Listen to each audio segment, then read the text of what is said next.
à fait. Mais c'est très frustrant comme soirée parce qu'on pourrait en parler pendant des heures en fait. C'est un des moyens de résister aux séries américaines, de faire de la production locale en France. Et je pense que les Scandinaves nous ont montré la voie avec des séries comme Borgen justement, parce qu'on peut être à la fois local et universel, et avec des budgets qui ne sont pas du tout mirobolants. Mais les Israéliens aussi, avec des séries comme Atufim qui a été remaké en Homeland. Donc on pourrait en parler pendant des heures. Moi je pense souvent à la phrase de Malraux, qui était dans, il me semble, Esquisse d'une psychologie du cinéma, qui est à toute fin, il écrit, mais par ailleurs, le cinéma est une industrie. Oui, bien sûr, mais les séries télévisées sont avant tout une industrie. Pour moi, le grand retournement, c'est ça. Les séries télévisées, quand elles sont conçues, quand elles sont écrites, quand elles sont produites et diffusées, doivent être pensées comme étant des produits industriels. Et c'est pas du tout injurieux de dire ça. C'est à la fois, on est dans un mélange permanent entre l'esthétique, l'artistique et l'industriel, et l'économique. Ce qui d'ailleurs a expliqué l'émergence de cette fonction très très particulière du showrunner, qui est à la fois, dans le meilleur des cas, un auteur, enfin, c'est avant tout un auteur, c'est aussi souvent le réalisateur de l'épisode pilote, ou en tout cas de plusieurs épisodes de sa série, et c'est aussi le producteur. Donc on mélange l'esthétique, l'artistique, l'économique, tout le temps, parce qu'il faut un chef de cet acabit à la tête des séries. Alors moi, je ne vais pas vous parler exactement de cela, je vais remonter dans le temps avec vous, pour vous expliquer un peu d'où viennent les formes narratives des séries et en quoi elles ont pu changer avec les différentes formes que vient d'expliquer Laurence, donc le câble américain, les plateformes de streaming, etc. Donc voilà, pour la slide de présentation. Ensuite, il y a une citation que j'aimerais bien examiner avec vous, qui est la slide juste d'après. Oui, d'abord tout cela. Voilà, donc ça fait référence à ce que vient de dire Laurence sur la grande évolution. Là, c'est un exemple extrême, mais on a deux familles regardant la télévision. La première, c'est dans les années 50. La deuxième, c'est dans les années 2010. Qu'est-ce qu'on observe ? C'est ce que vient de nous dire Laurence, c'est qu'effectivement, autant le choix était extrêmement restreint dans les années 50, c'est-à-dire que tout le monde regardait le poste de télévision, le même programme, à la même heure. Aujourd'hui, de nos jours, on est dans un monde totalement différent. Dans le... Cela, ils n'ont qu'une pièce. En plus, oui. Donc c'est un exemple qui n'est pas tout à fait réaliste, parce que dans le deuxième exemple que vous voyez, tout le monde est dans la même pièce. Alors qu'en fait, non, on peut être dans son bureau, on peut être dans son salon, dans sa chambre, et regarder chacun, que ce soit les enfants, les parents, un programme différent sur son smartphone, sur sa tablette ou à la télévision. Et surtout, pas forcément en direct, ça peut être en différé. Et comme l'a expliqué Laurence, aujourd'hui, de plus en plus de programmes sont regardés en différé. Voilà pour l'exemple extrême. Mais alors, la question qui se pose, c'est est-ce que cette révolution technologique, culturelle, a eu un impact sur la manière dont sont écrites, conçues les séries télévisées ? A priori, oui, on a envie de dire, bien sûr, le contraire serait étonnant. Et j'aimerais bien analyser avec vous une citation du créateur de House of Cards, la version américaine, qui est Beau Willimon, qui a expliqué en 2013 au New York Times, quand la série a été diffusée, alors c'est une citation en anglais, il explique en gros que de plus en plus, maintenant, les séries vont être conçues, écrites, comme si on concevait des romans. Voilà, et elles seront d'ailleurs consommées, regardées comme on consomme des romans, c'est-à-dire on les lit, on s'arrête quand on veut. Et Netflix a joué évidemment beaucoup sur cela, puisque, comme vous le savez, Netflix, quand une nouvelle saison de House of Cards ou de Narcos ou une autre série est mise en ligne sur Netflix, elle est précisément mise en ligne tout à la fois. Tout est mis en ligne. Les 8 épisodes ou les 10 épisodes de la saison sont mis en ligne pour que le public regarde à son rythme de croisière, comme il le souhaite, où il le souhaite, et à la vitesse à laquelle il le souhaite. D'où la citation de Beau Willimon qui explique que voilà, aujourd'hui, les séries télévisées se rapprocheraient en définitive de l'écriture de romans. Parce que, en tout cas, des romans dans la manière dont elles sont consommées. Parce qu'on les consomme comme on veut, quand on veut, et on les lit quand on veut. Mais alors, moi, j'aimerais bien justement avoir un regard assez critique sur ça. Est-ce que c'est vraiment vrai ? Parce qu'il me semble que c'est quand même beaucoup plus compliqué que ça.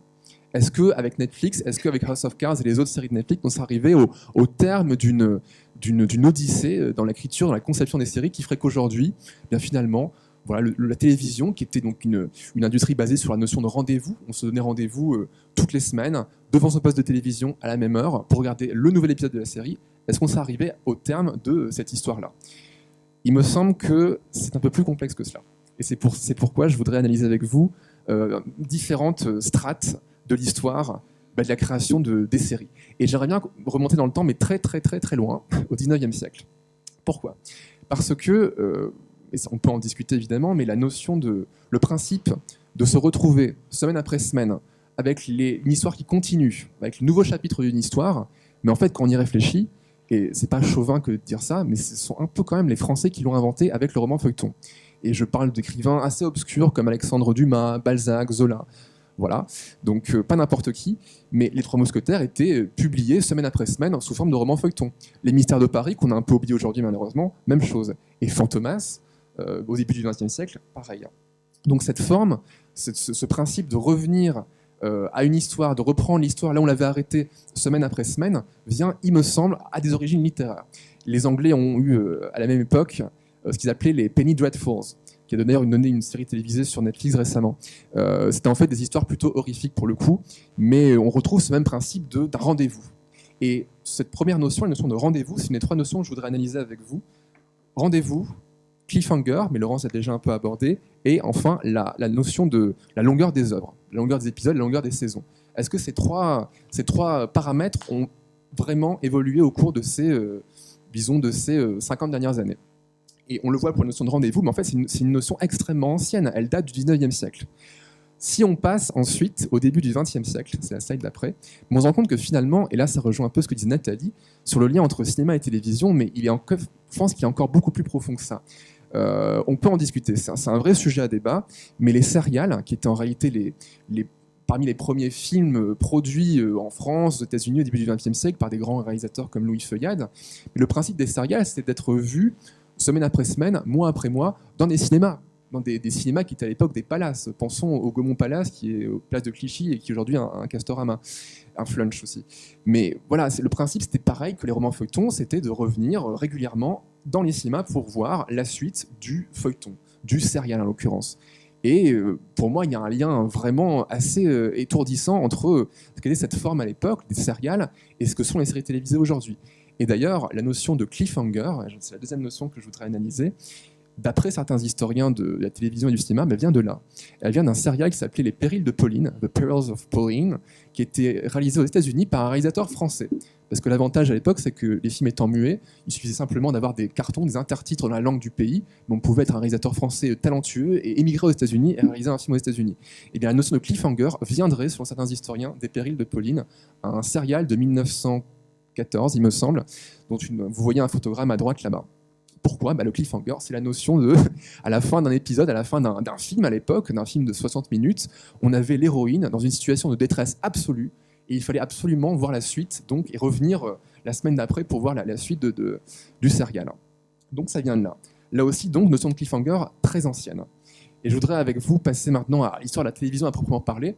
Donc la télévision, comme l'a expliqué Nathalie, vient plutôt de la radio, une histoire un peu différente de celle du cinéma, mais, et je vais passer très très très vite sur l'histoire de la télévision, mais on voit que plusieurs formes se sont fait jour au sein de la télévision. Et pour des raisons de temps, je vais devoir me cantonner à la télévision américaine, qui est quand même très riche, donc on va pouvoir beaucoup en parler, mais il faut bien distinguer les séries feuilletonnantes des séries procédurales. Les séries procédurales sont des séries que vous regardez semaine après semaine, bien sûr, mais vous pouvez louper un épisode, c'est pas très grave. C'est pas très grave parce que vous avez un héros récurrent et en gros une enquête par épisode ou un mystère à résoudre par épisode. Et des séries procédurales, il y en a encore tout plein aujourd'hui. Ce sont beaucoup de séries des networks. Et beaucoup de ces séries sont d'ailleurs diffusées sur TF1, sur France Télévisions en France. À gauche, vous avez, pour moi, l'archétype de la série procédurale des années 2000-2010, qui est Les Experts, et toutes ses déclinaisons, Les Experts Las Vegas, New York, Manhattan, Miami, etc. Et à droite, une série qui n'est pas une série procédurale, qui est une série de network, mais une série feuilletonnante, 24 heures chrono. 24 heures chrono, si vous loupez un épisode, vous êtes un peu perdu. Mais ces deux séries-là, gardez bien en tête qu'elles ont été diffusées sur des networks. Ce ne sont pas des séries du câble, ce sont des séries de network, qui ont par conséquent des saisons très longues, des saisons qui aujourd'hui sont d'ailleurs un peu des exceptions, sont des exceptions qui faisaient entre 22 et 24 épisodes par saison, donc par an, ce qui est devenu assez rare.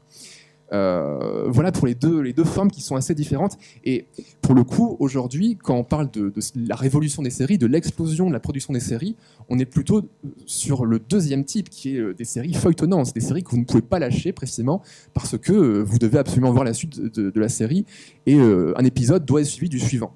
Voilà. Et d'ailleurs, les séries qui sont binge-watch aujourd'hui sont très très peu des séries procédurales. Ensuite, comme l'a expliqué Laurence, l'âge d'or des dramas. Alors là, petite parenthèse, je voudrais un peu avoir un regard critique sur la révolution HBO. Parce que oui, effectivement, c'est la tendance aujourd'hui est de dire que c'est HBO qui a révolutionné la télévision américaine avec l'instauration de ces dramas assez sombres, avec des anti-héros, comme ceux des Sopranos, par exemple, comme vous le voyez à gauche, et qui a continué avec des dramas d'une immense qualité technique, d'écriture, comme Game of Thrones et Westworld, bien sûr. Mais en fait, ça a commencé un petit peu avant. Ça, c'est une théorie qui est de plus en plus partagée, et je la partage en tout cas moi. Ça a commencé sur les networks. Ça a commencé sur les grandes chaînes américaines dans les années 80, quand des networks comme ABC, donc des chaînes que tout le monde peut recevoir sans avoir à payer une quelconque chaîne à péage, des chaînes comme ABC, NBC ont mis en place des séries comme Hill Street Blues. Je ne sais pas si vous connaissez Hill Street Blues, traduit par Capitaine Furio en France, ou des séries comme À la Maison Blanche de Aaron Sorkin, qui n'étaient pas des séries d'HBO, qui n'étaient pas des séries du câble américain, qui étaient des séries de network, mais faites par des créateurs avec une vision, une vraie vision, des séries plus complexes, plus sombres, et qui ont, ça pour le coup, il me semble, précédé celles d'HBO. Mais il est vrai que c'est HBO qui a vraiment donné le coup d'envoi planétaire à des séries de ce type, comme Les Sopranos, comme Game of Thrones, etc. etc. Ce sont les séries donc, du câble américain, qui faisaient non plus 22 ou 24 épisodes par saison, mais 13 épisodes par saison, qui ont instauré cette forme d'addiction à des séries, des saisons plus courtes. Ce ne sont pas les plateformes de streaming, ça il faut bien le comprendre. Mais est-ce que le fait qu'aujourd'hui on consomme une série de Netflix de manière en la bingeant a vraiment changé la manière dont on les écrit? Ça aussi, il me semble que c'est un peu à critiquer. Et on peut peut-être passer à la slide suivante. Oui, donc voilà, juste dans l'explosion créative aujourd'hui du câble américain, vous n'avez plus que HBO, vous avez bien sûr AMC, FX, toutes les chaînes du câble américain qui s'y sont mises dans les années 2000, évidemment. Mais ces séries-là sont-elles vraiment conçues, écrites, selon des règles aujourd'hui dépassées par les plateformes de streaming? Il me semble que non. On peut tout de suite passer à la slide d'après. Voilà, bon, encore des exemples, mais cette fois-ci celles des nouvelles séries de Netflix, mais pas que de Netflix, de Hulu, hein, qui est une autre plateforme de streaming aux États-Unis, mais aussi celle d'Amazon. D'ailleurs, Amazon, on se rend compte qu'ils ont eu assez peu de séries qui ont beaucoup fait parler d'elles dans le monde, à part Transparent, peut-être Mozart in the Jungle, mais elles sont assez peu nombreuses, ou The Man in the High Castle, bien sûr, mais elles sont assez peu nombreuses par rapport à celles de Netflix. On va voir ce que ça va donner. Mais là, ma démonstration vise à dire que, comme on le voit sur la slide d'après, juste après, ouais. Vous avez deux exemples de salles d'écriture. Comment sont conçues les séries, en tout cas aux États-Unis? Dans 95% des cas, vous avez un showrunner à la tête d'une salle d'écriture, d'une writing room. Et c'est extrêmement structuré. Vous avez le showrunner à la tête, vous avez des auteurs seniors qui sont chacun chargés d'écriture d'un épisode, qui ensuite pourrait être entièrement revu par le showrunner s'il n'est pas d'accord avec ce qui a été écrit. Et ensuite, vous avez des auteurs plus juniors qui s'occupent juste de scènes ou alors qui font des recherches sur la série en cours, sur la saison en cours. En haut à gauche, vous avez la writing room de Mad Men, avec Matthew Weiner, son showrunner, assis au bout de la table. Au fond à gauche, exactement. Et en bas à droite, vous avez, est-ce que vous savez de quelle série il s'agit? Alors c'est difficile à deviner. C'est une photo prise par Beau Willimon, qu'il a donc mis sur son Twitter, pour la série House of Cards. Série, donc, comme nous l'avons dit, diffusée à raison de une saison à la fois, tous les ans sur Netflix. Mais est-ce que vous voyez une grande différence entre les deux salles d'écriture? Il n'y en a pas beaucoup, il me semble. Il n'y en a pas beaucoup parce que le principe même d'organisation, de hiérarchie de l'écriture dans les writing rooms américaines n'a pas vraiment changé avec l'apparition des plateformes de streaming. C'est une industrie qui, en fait, dans son mode de conception des séries, n'a que très peu changé avec les plateformes en ligne. Et on peut passer à la slide d'après, qui décrit, mais alors on pourrait aussi en parler pendant des heures, les grandes parties de ce que serait une arche narrative au sein d'un épisode de série américaine. Ça aussi, ça n'a que très peu changé. Alors, selon les versions, on a 3 actes au sein d'un épisode, on a 5 actes, ça dépend. Ça dépend des théoriciens. Mais aujourd'hui, ce que je trouve assez intéressant, c'est que les plus grands théoriciens qu'on apprécie ou pas ce qu'ils ont écrit du scénario aux États-Unis sont des gens comme Robert McKee, John Truby, qui sont encore très très très très lus aujourd'hui et qui ne sont pas passés de mode du tout avec les plateformes en ligne. Au contraire, on est dans le règne du storytelling, le règne des 5 actes, en ayant un premier acte qui installe les choses au sein de chaque épisode, une montée en puissance, un 3e acte, un 4e acte où tout explose et un 5e acte qui repasse sur de nouvelles bases. Mais ça n'a pas vraiment changé. Quand vous regardez House of Cards, il me semble que c'est à peu près la même structure. Quand vous regardez d'autres séries de Netflix, il me semble que c'est à peu près la même structure. On ne peut pas penser à Stranger Things ou à plein d'autres. Ça n'a pas beaucoup changé. Et j'irai même plus loin. Je dirais que le règne du cliffhanger, mais on est dans l'âge d'or du cliffhanger aujourd'hui, tout simplement parce que Netflix ne veut pas que vous vous arrêtiez quand vous finissez un épisode. Netflix n'a pas besoin que vous attendiez une semaine. Non, Netflix peut vous montrer l'épisode d'après tout de suite. On n'est pas dans la fin du cliffhanger, on n'est pas dans la fin du découpage narratif classique des saisons et des épisodes, on est dans l'âge d'or du storytelling. Au contraire, en tout cas c'est ma théorie. Et on peut peut-être passer à la slide d'après, oui. Alors oui, bien sûr, vous trouverez des exceptions. Vous trouverez des exceptions dans lesquelles il est vrai que les nouvelles technologies, que ce soit Netflix, que ce soit Apple ou d'autres, ont pu avoir une influence sur le mode de conception et le mode d'écriture des séries télévisées. J'ai mis 3 exceptions. Alors la première, c'est vraiment une exception absolue parce que c'est une série animée et je pense que c'est pas le sujet ici. Mais Puss in Boots, donc adapté du personnage qu'on trouvait dans les films Shrek, série diffusée sur Netflix, aux États-Unis en tout cas, adopter un principe assez intéressant qui est qu'on peut choisir, nous en tant que spectateurs, la fin d'un épisode, choisir la suite de la série. Ce que je trouve assez intéressant. On retrouve un peu le principe des romans dont vous êtes le héros. Mais est-ce que ça peut vraiment durer ? Il me semble que c'est assez discutable. Le deuxième exemple, That Moment When, c'est une série interactive mise en ligne. En fait, c'est plutôt une application mise en ligne sur iOS l'année dernière, il me semble, qui là aussi, il me semble, n'a pas beaucoup fait parler d'elle. Donc, je crois vraiment qu'aujourd'hui, on est vraiment dans cet âge d'or du storytelling et que des innovations telles que celle-là, oui, elles existent, je ne vais pas dire le contraire, mais elles sont encore assez marginales. Et enfin, la troisième création que vous voyez en bas à droite, celle-là a plus fait de bruit il y a quelques mois. C'est Steven Soderbergh qui l'a faite. Il l'a mise en ligne. Alors, c'est à la fois une application et aussi une série mise de manière assez traditionnelle, mais dans l'application, vous pouvez là aussi interagir avec la série et choisir la suite de l'histoire. Mais là aussi, il me semble peut-être que je me trompe, que ce n'a pas fait grand bruit, parce qu'au contraire, de plus en plus, on vit dans un âge d'or du storytelling, et que par conséquent, le public aujourd'hui veut des histoires, mais veut qu'on lui raconte des histoires. Il ne veut pas nécessairement les choisir lui-même. Ça reste à démontrer, mais il me semble qu'on est plutôt dans cette tendance-là. Voilà. Alors là, par contre, il y a eu une évolution absolument indiscutable qu'on a aperçue récemment à cause des plateformes de streaming. Est-ce que vous savez d'où vient cette image ? D'où vient ce photogramme ? Breaking Bad, saison 3, épisode Fly. C'est un épisode assez particulier. Vous savez quel nom on donne à ce genre d'épisode ? Alors, je resitue un peu l'action. Walter White, qui fabrique de la drogue... donc c'est dans une série, il se passe quelque chose à chaque épisode dans Breaking Bad. Mais là, pour le coup, il se passe rien. Il se passe rien dans cet épisode. Il se passe rien parce que Walter White, donc le personnage principal, est embêté par une mouche dans son laboratoire de fabrication de drogue. Et cette mouche l'embête pendant tout l'épisode. Et il veut la tuer pendant tout l'épisode. Et c'est tout. C'est tout. Son associé, donc... Comment ? Exactement. Exactement. Et c'est très intéressant parce que c'est le principe de ce que les Américains appellent le bottle episode. Et alors, ils appellent ça comme ça parce que quand ils ont des restrictions budgétaires, les showrunners au sein d'une série telle que Breaking Bad peuvent décider que pendant un épisode, on va devoir réduire le budget un maximum et par conséquent se concentrer sur une action assez simple, mais qui va permettre d'étoffer les personnages, d'étoffer leur psychologie.